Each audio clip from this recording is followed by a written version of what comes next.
particularmente de la cultura wari que se asentó en los ámbitos de lo que ahora es el departamento de Ayacucho. Frente a ustedes tienen a 3 intelectuales de primer nivel. Don Luis Guillermo Lumbreras, reconocido arqueólogo peruano, que ha hecho grandes estudios después de Julio Cetello y otros grandes arqueólogos en nuestro país.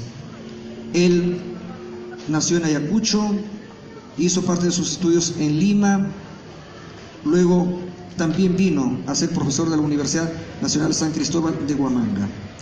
De él recordamos su obra cumbre, tal vez, Los orígenes de la civilización o de las civilizaciones en el Perú, donde nos habla de todas las culturas prehispánicas, precolombinas o preincas, como la mochica, como los nazcas, los paracas, los chavines, los guari, es decir, todo aquello que nuestros pueblos originarios desarrollaron en lo que es nuestro territorio peruano. Él ha tenido la influencia de personas autodidactas como Emilio Choi, como César Guardia Mayorga y otros intelectuales. Pero él ahora es un maestro que nos acompaña en este histórico Congreso Internacional de Justicia Intercultural, y es para el Poder Judicial una gran alegría, un lujo tenerlo presente esta noche ante ustedes. Luego también tenemos a don Rodrigo Montoya, puquiano, ayacuchano también, alumno de José María Arguedas, un gran estudioso de nuestro idioma materno, del quechua, estudioso de ese baile tradicional nuestro que muchos bailamos con alegría, del huayno. Y finalmente nuestro amigo Roger Rumril, un experto, conocedor de los temas de nuestros hermanos del mundo amazónico, de nuestra selva. Son ellos los que ahora van a participar brindando sus reflexiones en el marco de este Congreso Internacional sobre Justicia Intercultural. Con eso doy por presentado a nuestros 3 participantes de esta noche. Un abrazo para todos ustedes.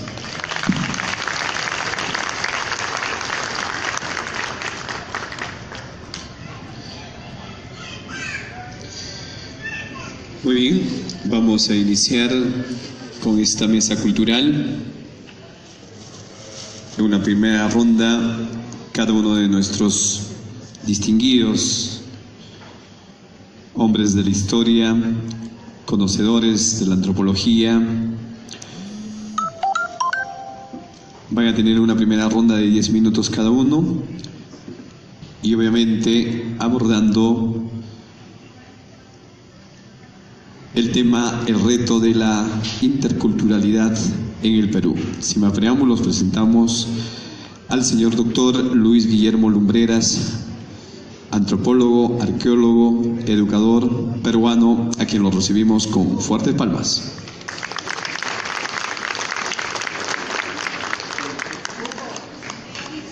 Muy bien. Muy bien, vamos a iniciar en esta primera ronda con 15 minutos de intervención de cada una de nuestras personalidades, iniciando con el señor doctor Roger Rumril García, escritor, periodista, experto amazónico, a quien lo recibimos con fuertes aplausos.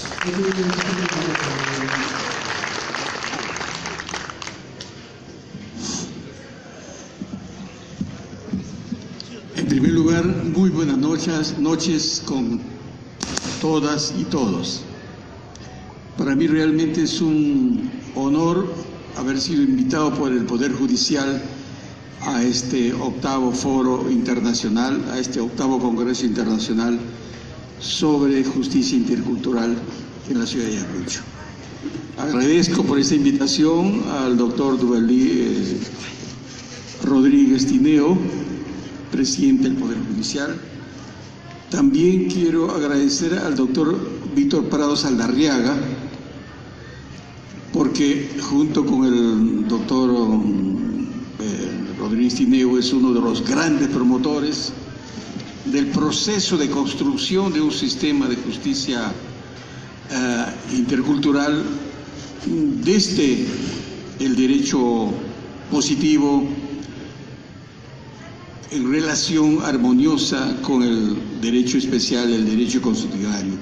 Quiero también agradecer al doctor César Villar, presidente de la Corte Superior de Ayacucho y uno de los presidentes de esta sede del Congreso.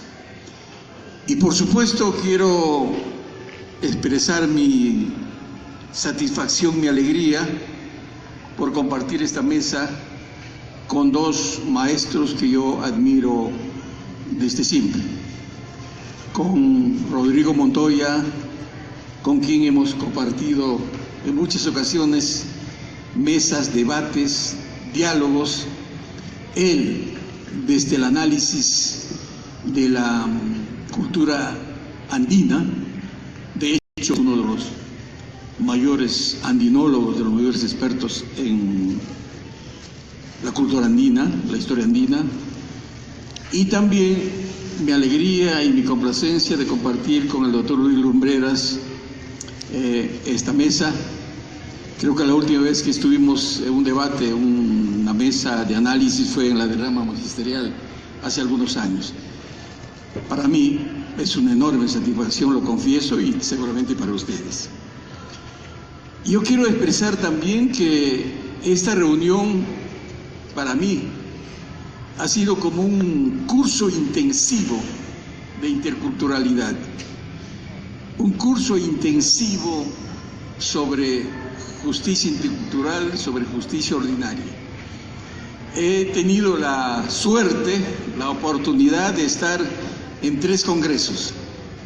En el congreso número 6 en Puno, en el congreso número 7 en Iquitos y ahora en el 8, el 8º Congreso Internacional de Justicia Intercultural en Ayacucho. Pero quiero señalarles de una manera enfática, segura, que este es, desde mi punto de vista, el Congreso con mayores logros y resultados. Porque en este Congreso se han definido las líneas matrices de la posibilidad de construir un sistema de justicia intercultural donde los dos sistemas, el sistema ordinario, el sistema de justicia ordinaria estatal y el sistema de justicia especial indígena constitucionaria. Y he tenido la suerte de estar en los debates, en los diálogos, especialmente el día de ayer, donde han habido 3 expositores internacionales y luego una mesa indígena y luego comentaristas. De estos, digo que este Congreso es uno de los más, que ha alcanzado uno de los mayores logros y resultados, porque en estos debates se han definido ya la línea de acción. Por ejemplo, una de las críticas y observaciones más pertinentes, más frecuentes que se han hecho en esos debates se refiere a los jueces. A los jueces que críticamente se ha dicho que no entienden o no les interesa a la justicia intercultural porque tiene una concepción muy monista del derecho positivo romano y por lo tanto no les interesa. Pienso yo que son excepciones, pero el problema central, uno de los problemas centrales de esta falta de articulación entre ambos sistemas son los jueces.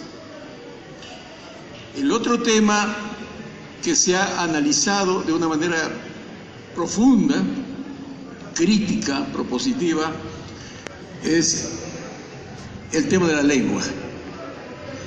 Y justamente uno de los expositores ayer en la mesa indígena, el Cordesha Bledi, Cordesha de los Yanesha, señalaba que en este momento hay 190 presos indígenas ashánicas y yaneshas, condenados a una triple condena. Primero porque los jueces no hablaban la lengua, no entendían las cosmologías, las cosmovisiones, el tiempo circular, la cultura indígena, y por lo tanto aplican una justicia desde el código romano, desde el derecho positivo, y además no conocen la lengua. Y entonces están condenados por no entender, los jueces no entienden la cultura indígena, muchos de ellos están muriéndose de frío en Puno y en Huancayo. O sea, tienen 3 condenas: el no entender sobre la justicia intercultural; segundo, condenarles a una región hostil a gentes nacidos en el trópico, y luego alejarlos de su familia y impedirles la posibilidad de encontrarse con su familia, porque muchos de estas familias humildes y pobres no pueden llegar a Puno o a Huancayo a visitar a sus familiares. Entonces, lengua, idioma es el otro problema. El otro tema tiene que ver exactamente con la interculturalidad. Mi punto de vista es que, si bien es cierto que en la última década el sistema de justicia intercultural ha avanzado, y creo yo que en el seno del Estado, el Estado que más ha avanzado, o sea, el poder del Estado que más ha avanzado en esta articulación, en esta comprensión, en este diálogo, pese a una serie de fallas que estoy señalando, es la justicia, es el Poder Judicial. Gracias al esfuerzo de un grupo de personas, porque al interior, sabemos, hay oposición a este encuentro, a este diálogo. Pero mi punto de vista, y eso ha salido en los debates, eso ha salido en los testimonios, eso ha salido en las conversaciones con los dirigentes indígenas andino-amazónicos, la justicia no puede cumplir ese rol de justicia solamente como justicia intercultural, porque el resto del sistema, estoy hablando de educación, estoy hablando de salud, estoy hablando de economía, es anti-indígena, anticultural, rechaza la interculturalidad. Y les puedo dar un ejemplo en el caso de la educación. Desde el punto de vista teórico, declarativo, el Perú es un país que tiene una educación intercultural bilingüe.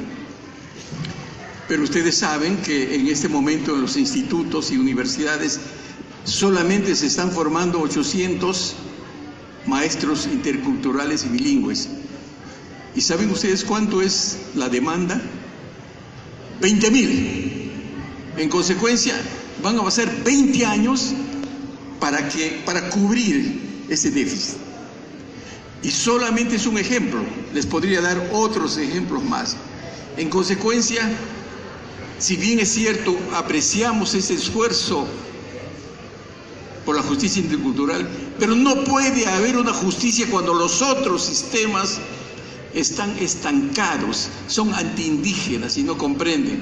Por lo tanto, mi punto de vista es que este país necesita una profunda transformación de todo el sistema. Y quiero aclararles, el Perú es una nación multilingüe, multicultural y multiétnica. Pero el Estado que tenemos, el Estado peruano, es un Estado monocultural de origen colonial, que no entiende, que no comprende, que no escucha a ese Estado. Imagínense ustedes, solamente en la Amazonía hay 13 familias etnolingüísticas y se hablan más de 50 lenguas, solamente en la Amazonía. Y el otro día yo criticaba todavía al ministro Saavedra cuando en el plan lector se obliga a los niños a aprender que es una princesa nórdica, aprender toda la cultura occidental. Sin embargo, no hay la misma obligación para aprender los mitos, las leyendas, la historia productiva indígena. Y si yo le tomo examen a ese ministro y al ministro actual sobre la realidad amazónica, no pasa de año. Es jalado, ¿no es cierto? Bien, entonces necesitamos una profunda reforma de este Estado neocolonial para aproximar a esta nación. Y esa reforma hará posible una verdadera interculturalidad profunda, holística, completa. Termino este comentario señalando lo siguiente. Hace más o menos unas semanas, el Perú vivió un jolgorio. La calle se paralizó cuando el Perú tuvo que definir su participación en el Mundial. ¿Recuerdan? Hoy día el Perú está paralizado por una crisis política muy profunda. El analista Francisco Durán señala que el Perú vive una implosión. Hay una implosión, un colapso del sistema político. 2 presidentes están en las cárceles, uno es posible que esté próximamente en la cárcel, hay otros que están enjuiciados. La clase política en el Perú está convertida en cenizas. La clase empresarial está también en una crisis terminal. La tecnocracia neoliberal igual, y entonces todo el sistema, incluyendo la economía, está en esta crisis. La pregunta es, ¿será posible salir de esta profunda crisis solamente eligiendo un nuevo presidente, vacando a PPK y eligiendo un nuevo presidente? De ninguna manera.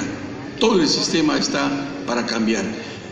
Y en ese sentido, yo pienso que la reserva, tal como ha dicho el presidente del Poder Judicial, doctor Duberlí, en su exposición de ayer, los pueblos indígenas son la reserva moral de esta nación. Y los pueblos indígenas, que somos 10 millones en el Perú, tienen que aliarse con sectores populares, urbanos, conformar un tejido social, institucional, para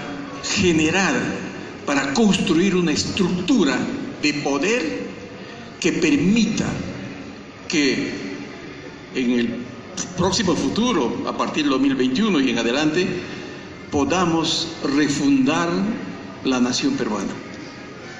Y esta refundación pasa por derogar la Constitución fujimorista de 1993 y seguir con una profunda reforma de este Estado neocolonial. En ese momento estaremos en condiciones de cerrar esa fractura que existe entre la nación y el Estado. Quiero terminar señalando que los pueblos indígenas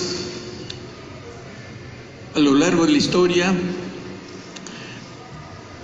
han pasado por situaciones muy críticas.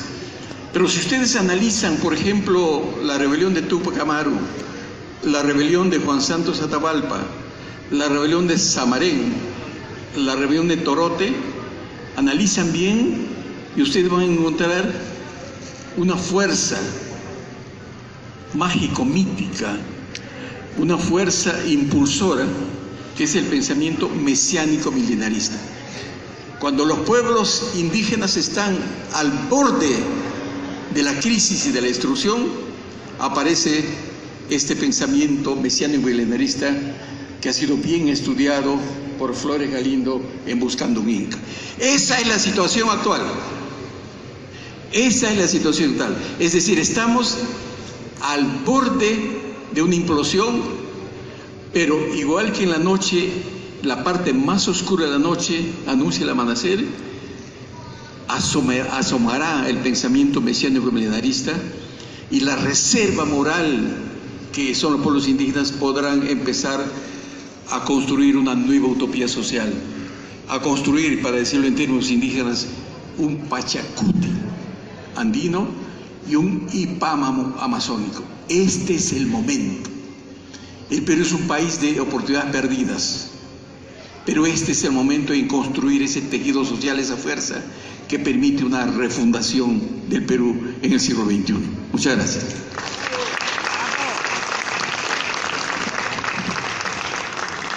Muy bien, agradecemos al señor doctor Roger Rumril García.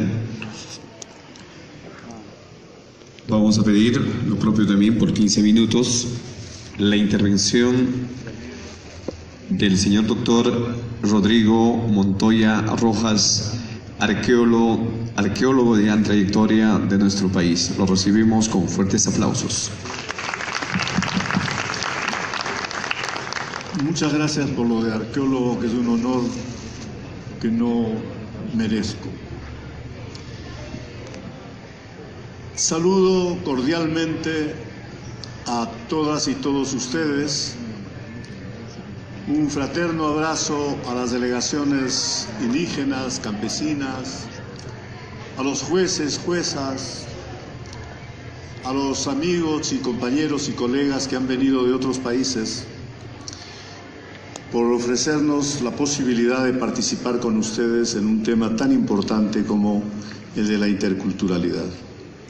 Y claro, un agradecimiento especial al doctor Duberlí Rodríguez y al equipo del Palacio de Justicia, los doctores Domínguez y Castillo, que tuvieron todos la gentileza de invitarme para participar en esta reunión. Y desde ahora puedo decirles a ustedes que he incorporado en mi preocupación personal la cuestión de la interculturalidad en la justicia peruana, agregando un nuevo capítulo a una preocupación que comenzó hace mucho tiempo, porque cuando estudiaba los movimientos campesinos y las luchas por la tierra en el Perú a comienzos de los 70s, y cuando se formó el SUTEP y apareció en el contexto peruano una preocupación por la educación peruana como tal, y viendo yo que la educación era una de las reivindicaciones más importantes en las tomas de tierras y en las luchas en el campo, pensé que como antropólogo tenía yo la obligación de acercarme a la educación desde la perspectiva indígena y campesina para tratar de ver cómo la educación en el país respondía o no a la realidad indígena y campesina. Eso me llevó a ser un compañero de ruta durante todo este tiempo en las luchas de los maestros, de los pueblos indígenas, de las organizaciones indígenas. Y desde que comenzó la educación bilingüe intercultural, acompañé el proceso y me fui por mi cuenta, como siempre, al corazón de la selva peruana para tratar de entender lo que fue la propuesta del Instituto Lingüístico de Verano, los evangélicos norteamericanos, que fueron los que comenzaron con la educación bilingüe en el Perú en 1946. Entonces no se hablaba de interculturalidad todavía, ni en la antropología, ni en ningún otro de los sectores académicos o intelectuales del país. En lo que me toca en esta noche, yo quisiera tocar algunos puntos, he marcado 5, ojalá con los 2 tiempos que tenga pueda de alguna forma cubrirlos. El primero es señalar a qué le estaríamos llamando interculturalidad. Es una palabra clave, es una palabra de moda. Hay una propuesta para sectores públicos, privados, de todo tipo, para considerar a la interculturalidad como un eje transversal Esta palabra eje transversal es una invención de las ONGs con la intención de decirnos la interculturalidad debiera ser tomada en cuenta a lo largo y ancho de cada uno de los problemas del país, en cada uno de los sectores públicos o privados. Tarea que es enorme, inmensa. Y yo supongo que en la expectativa de cubrir ese universo, lo que se está haciendo hasta ahora en el Perú no llegará a cubrir ni el 5 o el 6% del espacio que debiera cubrirse. Pero hay que ir más allá, porque hay errores que se cometen con las palabras, con los conceptos, y es obligación nuestra no darnos el lujo y el placer intelectual de debatir las ideas por las ideas, sino de debatir con los profesores, con los jueces, con las personas interesadas, con las organizaciones sociales, con los movimientos políticos y étnicos, las concepciones con las que se está trabajando el problema de la interculturalidad. Si me acompañan en un esfuerzo, porque no tengo una pizarra y siempre sigo siendo un profesor, interculturalidad quiere decir un espacio entre una cultura y otra, o entre una y otras varias culturas. Si yo dibujo un círculo para la cultura 1 y otro círculo para la cultura 2, y ambos círculos se tocan y entre ambos hay un espacio sombreado, estaríamos frente a 3 espacios. Los espacios propiamente culturales 1 y 2 y un espacio intercultural que es el que está entre una cultura y la otra. El ejemplo perfecto para esto lo podemos encontrar en las zonas de fronteras. En Puno, por ejemplo, o en la Amazonía Central o en la Amazonía del norte peruano. En Juliaca, en Puno, hay miles de personas que hablan quechua, aymara y castellano, que son por lo tanto bilingües, trilingües, biculturales, triculturales, y que pasan de una lengua a la otra como quien va moviendo el dial de una radio. Y en las experiencias de educación bilingüe intercultural he conocido y tengo amigos entrañables, profesores que hablan quechua, aymara y castellano, y que tienen un dominio maravilloso de los 3 mundos, y que tratan en los 3 mundos a las personas que pertenecen a esos mundos con el mayor de los respetos. Entonces, esa es una relación de interculturalidad de la realidad que no sale, que no es fruto de la universidad, de un consejo de un sabio, ni nada por el estilo. Es la experiencia de vivir en una zona de fronteras y de aprender las 3 lenguas desde la pequeña infancia. Tengo el ejemplo de aquel amigo Rufino Nonato Chuquimamani, que decía: profesor, yo le puedo decir que en Juliaca el mundo aymara termina en esta avenida y a partir de la vereda siguiente comienza el mundo quechua. Yo le decía: ¿se está burlando de mí o qué? No, me dijo, somos conscientes que lo aymara llega hasta aquí y a partir de aquí está lo quechua. Y para aprobar un curso dentro de la maestría de antropología de la Universidad de Puno que ofrecí hace, 25 años atrás, él hizo un trabajo en quechua, en castellano y en aymara. Y contó además una historia maravillosa que había recogido en quechua, en aymara y que la tradujo al castellano. Esa es una interculturalidad de hecho real que está en las situaciones de fronteras. Lo mismo ocurre si ustedes se van a la zona de Oxapampa, en la Amazonía Central, y hay personas que hablan quechua, yanesha, ashánica. Y lo mismo ocurre en las zonas Aguajún, en el norte, en la frontera con Ecuador, donde hay personas que hablan 2, 3 y a veces 4 lenguas. De donde uno desprende una conclusión muy sencilla. Qué triste es en el Perú la realidad de las personas que solo saben una lengua. Y qué privilegio y qué maravilla que el Perú tenga en tantas zonas personas que se mueven como peces en el agua en 2 o 3 lenguas, en 2 o 3 culturas. Y esos saberes no son ni reconocidos ni respetados, pero están en la realidad. Entonces, esta es la noción de interculturalidad que nosotros tenemos que manejar.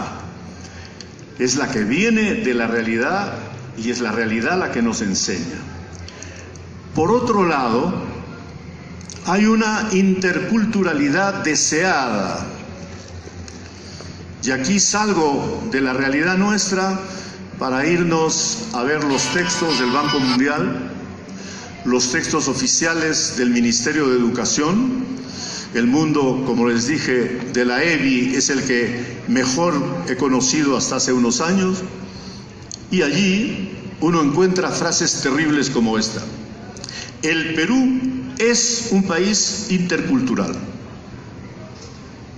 Afirmación de los grandes jefes del Banco Mundial, de los ministros de Educación, de los jefes de educación, de los directores de programas, y yo como antropólogo digo, momento, no, así no es. Porque lo que están diciendo desde los textos oficiales es una tremenda confusión entre lo que a ellos les gustaría que sea el país y lo que el país es.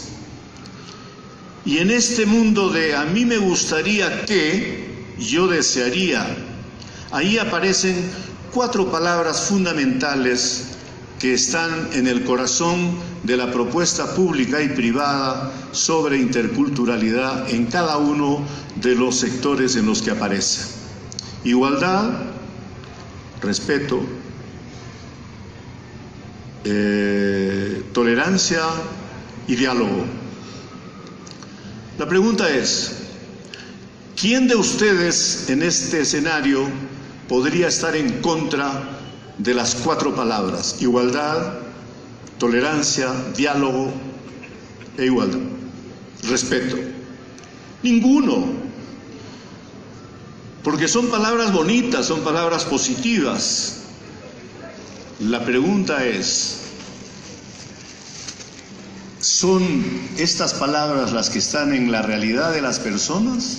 ¿O es un deseo que tenemos para que esta sea en el futuro la realidad que buscamos en el país? Y aquí aparece una relación estrecha y profunda. Un minuto, bueno, mejor cierro esta idea para dejar las que vienen a mi intervención posterior. Diálogo, respeto, tolerancia e igualdad son buenos deseos.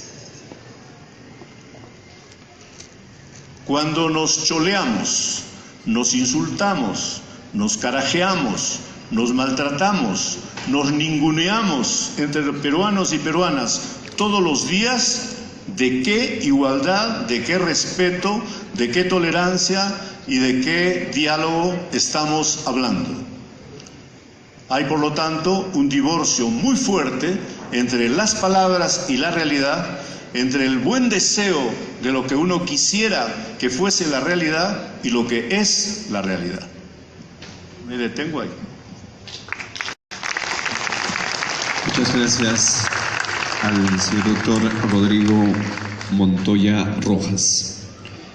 A continuación, dentro del marco de los 15 minutos, tenemos la intervención del doctor Luis Guillermo Lumbreras Salcedo. Es un destacado antropólogo, arqueólogo, educador y orgullo del Perú en América Latina. Lo recibimos con fuertes aplausos. Muchas gracias. Yo quiero comenzar agradeciendo al doctor Duvergé Rodríguez el darme la oportunidad de poder reflexionar con ustedes sobre algunos de los temas que considero que son trascendentales en relación al destino histórico de nuestro pueblo. Estamos nosotros en un país bastante complejo. Estamos en países bastante complejos. No solamente por el hecho que nuestra procedencia histórica inmediata se deriva de una condición colonial sumamente compleja, sino por el hecho de que en las condiciones actuales estamos enfrentando la necesidad de resolver un conjunto de problemas que son de verdad gravísimos.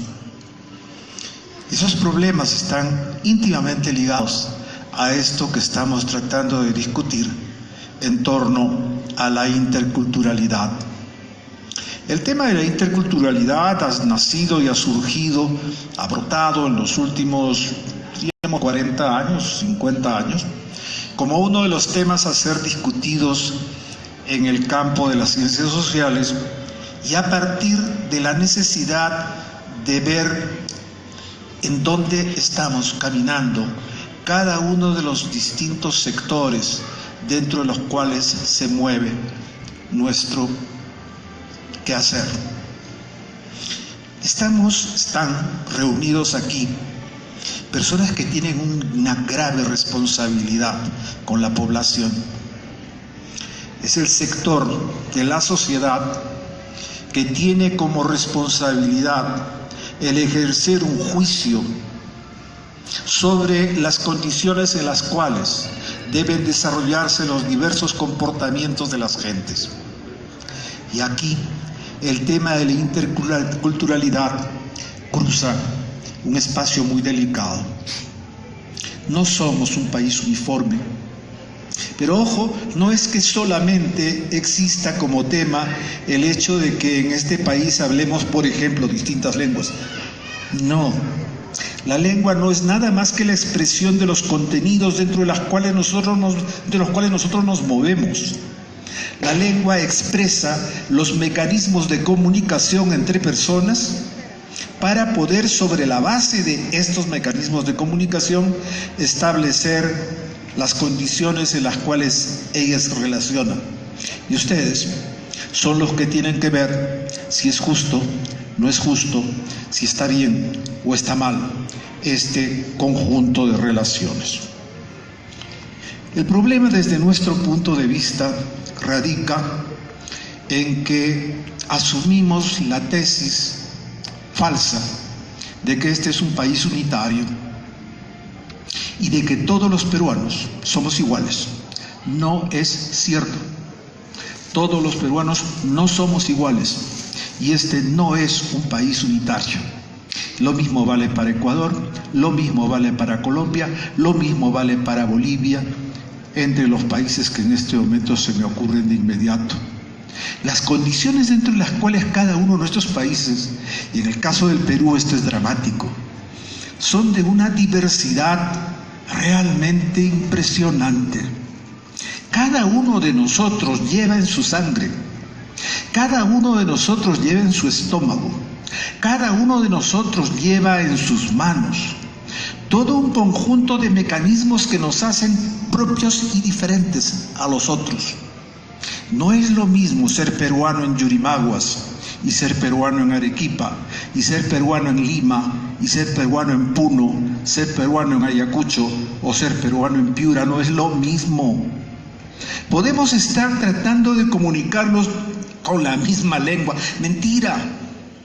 Las diferencias que hay en las hablas de cada uno de nuestros pueblos están indicando ya determinado tipo de tropiezos frente a las condiciones de la realidad. Pero la cosa es mucho más grave cuando nosotros nos enfrentamos a los temas de la justicia, especialmente la justicia social en su conjunto, en donde la operación uniforme y uniformada de la que nosotros pretendemos que somos todos nosotros responsables por igual, no es así.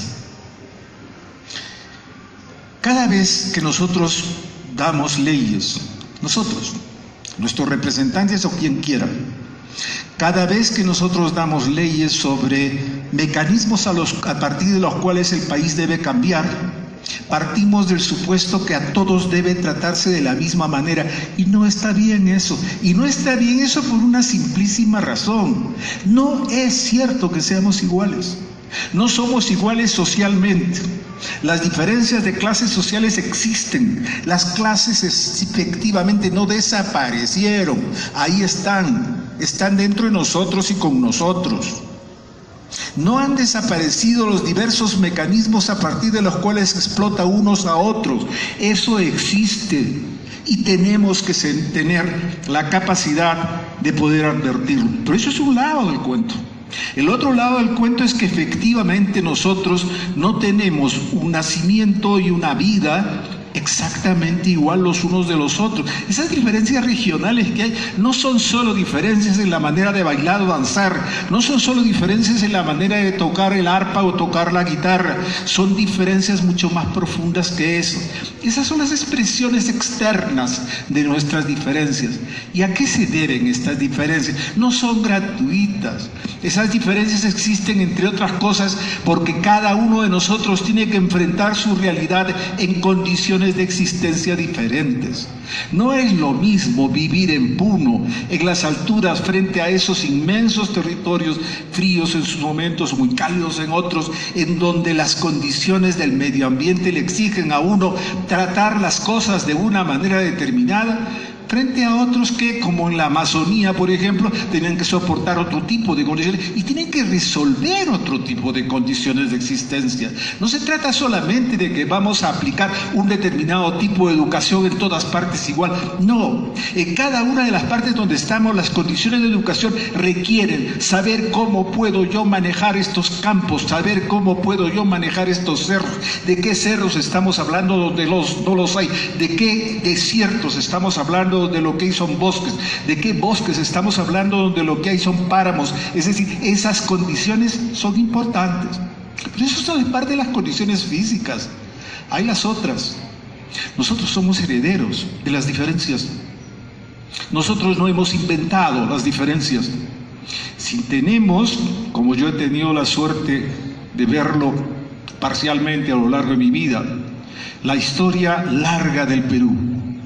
Hemos estado sometidos a lo largo de esta historia larga a diferentes maneras de resolver un tema que con frecuencia dejamos de lado. Es el tema de la regionalidad. Nosotros somos un país regionalizante, regionalizado, con regiones reales, concretas, en donde las condiciones de vida de quienes viven en un determinado territorio están establecidas por las condiciones de vida efectivamente. Consecuentemente, cuando nosotros abordamos los temas de vivir en una parte u otra del país, no podemos hacerlo con los mismos criterios y las mismas formas, con los mismos instrumentos y los mismos códigos. Esa es la razón por la cual, desde mi punto de vista, una de las cosas que se tiene que enfrentar en el Perú es el tema de la unidad y la diversidad. Este es un país de la diversidad, en donde la única receta para avanzar es la unidad. Qué curioso, ¿verdad? Cuando uno revisa la historia larga del Perú, y esa es una de nuestras principales debilidades, nosotros hemos dividido la historia del Perú en dos partes: la historia de los indios y la historia de nosotros. Esa historia de los indios habla de la historia prehispánica, en la cual curiosamente nos sentimos muy orgullosos de aquellas cosas que hicieron aquellos indios a los cuales ahora nosotros despreciamos y tratamos de dejar totalmente de lado en todo lo demás. Esas cosas son sustantivamente importantes de entender. La regionalidad, estas diferencias que se van dando a lo largo de nuestra historia vienen de muy viejo, pero no vienen por gusto, ni vienen porque los arqueólogos nos hayamos imaginado estas cosas. Son diferentes. El hecho de que la cerámica nazca sea diferente a la cerámica de Moche, y esa la de Recuay y esa de Tiwanaku, no es una pura cosa curiosa ni obra de arte simple y llanamente. La razón por las cuales son diferentes es porque las condiciones de vida son diferentes, es porque unos viven de una manera y otros viven de otra manera, porque unos tienen que resolver las cosas de una manera y y otros tienen que resolverlas de otra manera. Curiosamente les decía, la unidad es lo que salvó a todos estos territorios. Llegaban a niveles de desarrollos regionales muy impactantes, la región de los Mochicas, a niveles altísimos de desarrollo. Pero esos niveles altísimos estaban colapsados en sus procesos hasta que decidían por la unidad. Estamos nosotros enfrentándonos al tema de la unidad en este Perú, en este país. Estamos en el tema de cómo resolver el hecho de que los diferentes puedan ser iguales. El problema de la justicia es ese: ¿cómo tratar como iguales a quienes son diferentes? Pues bien, eso es un tema que ya tuvo resolución en la antigüedad. Y parte de cosas como las que mencionaba el doctor Rodrigo hace un momento. Efectivamente, se basa en el respeto. Efectivamente, se basa en la conectividad. Los pueblos diferentes tienen que estar vinculados fuertemente, permanentemente. Pero no solo eso, sino que al mismo tiempo esos pueblos, para poder convivir y coexistir, deben respetarse los unos a los otros. Y en el Perú no se trata simplemente de pueblos, se trata de territorios, se trata de gente, se trata de regiones. Nuestros conflictos básicos a lo largo de nuestra historia están ligados íntimamente a nuestra incapacidad para recordar que en este país no somos iguales y que necesitamos reconocerlo, hacer que efectivamente así es, para que los conflictos que hay entre las clases sociales, para que los conflictos que hay entre los grupos étnicos, para que los conflictos que hay entre las regiones, para que los conflictos que se derivan de las fronteras mal manejadas, se resuelvan. Una de las cosas que tenemos que hacer nosotros es pensar que nuestra unidad y la posibilidad de ser países unitarios se deriva del hecho de que tenemos que comenzar por respetar a los diferentes. Eso parece genéricamente casi demagógico. No lo fue. Fue la manera como resolvieron los incas a lograr hacer que este fuera un país poderoso. No es porque eran geniales los incas, no. Simple y llanamente se basó en la capacidad que tienen de respetar a los dioses de los chimúes, a los mecanismos que tenían de instrumentación de la producción del metal en un lugar y de la cerámica en otro lugar, a los mecanismos a partir de los cuales respetaban los unos de los otros lo que estaba ocurriendo. Eso es un tema que nosotros no estamos resolviendo. Ese es un tema que necesitamos resolver. Y eso, desde mi punto de vista, cruza el tema de la interculturalidad. El problema cultura es un problema que yo siempre he tenido muchas dificultades de manejar, porque es muy gaseoso, ¿saben? La palabra cultura tiene muchísimos significados y revela muchísimas distintas maneras de hacer cosas y de pensar cosas. Con cultura ahora mismo dicen la cultura de qué sé yo, la cultura del cigarrillo, la cultura de los carros, la cultura de quién sabe qué. Y la cosa es de una confusión tremenda. Cuando hablan los antropólogos, se habla de culturas que son los procesos a través de los cuales la gente se vinculan unas con otras a partir de patrones de comportamiento. La cultura también se usa como identificación de unos grupos frente a otros. La cultura se señala como un mecanismo a partir de los cuales nosotros nos apropiamos del territorio en el cual vivimos. Sí, pues, hay muchas maneras de usar la palabra cultura y esa es la razón por la que la categoría cultura no nos sirve de mucho. La interculturalidad, tal como la estamos entendiendo ahora, tiene que ver con cosas graves. Nosotros aplicamos un tipo de justicia determinado. ¿Estamos aplicándolas de la misma manera efectivamente a gentes que entienden sus comportamientos de diferente manera? Yo considero que no es así. Lo que yo estoy calificando como adecuado y pertinente en Lima no necesariamente tiene las mismas condiciones operativas frente a lo que estoy calificando con esas mismas condiciones, por ejemplo en Huancayo, o por ejemplo en Chulucanas o en Yurimaguas. Son distintas las cosas, las condiciones son distintas. Un dolor de estómago en quechua es distinto a un dolor de estómago en castellano, pero hay más graves cosas. Una noción de afecto, de afectividad, de relación entre hembra y macho, entre varón y mujer, entre hermanos, entre parientes, es distinto en un caso y en otro caso. Y eso es algo que necesitamos entender. Yo tuve la ocasión hace unos pocos años de tener a un estudiante norteamericano que había tenido la ocasión de ver el sacrificio de una niña de aproximadamente 7 años.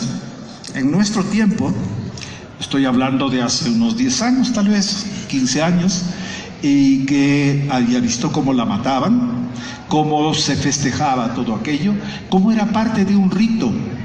Y el problema es que este caballero, desde luego, comenzó a ser perseguido por el obispo de la región, y desde luego él tenía muchísimos conflictos de carácter espiritual, de carácter ético, etcétera, en frente a este evento. Si él entendía las cosas como un antropólogo, las podía explicar. La pregunta es, si él las tenía que ver como un jurista, ¿qué es lo que tenía que ver? ¿Qué es lo que tenía que castigar o juzgar? ¿Qué es lo que tenía que premiar o no? Estas condiciones, el pueblo, todos ellos, la familia de la niña estaba de acuerdo con que la matara. Es más, se sentían felices de que esta niña pudiera ser efectivamente objeto de una premiación entre la familia por ser ella la sacrificada en nombre de la comunidad. Gracias. Entonces, la situación era grave, es grave en situaciones como esas, de las cuales tenemos evidentemente muchísimos ejemplos en nuestros países. Creo que la reflexión en torno a este tema es central y desde luego tiene que ver directamente con el juicio que tienen ustedes, los que tienen que resolver los temas de la justicia en nuestro pueblo, con las condiciones dentro de las cuales estamos viviendo y ejerciendo nuestras formas de participación en el sistema social. Muchas gracias. Muchísimas gracias al señor doctor Luis Guillermo Lumbreras. Luego de esta primera ronda pasamos a la segunda ronda con un tiempo de 10 minutos cada uno a tan brillantes estudiosos, antropólogos, escritores de nuestro Perú. Invitamos al señor doctor Roger Runril García. Le reiteramos nuestra gratitud con fuertes aplausos.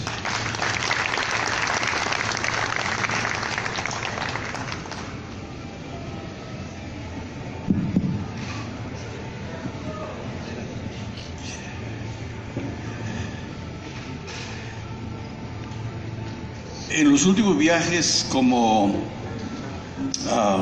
especialista en temas indígenas, he estado en Temuco, en Santiago de Chile, con los mapuche, he estado en Oaxaca con los zapotecos y en otros lugares más.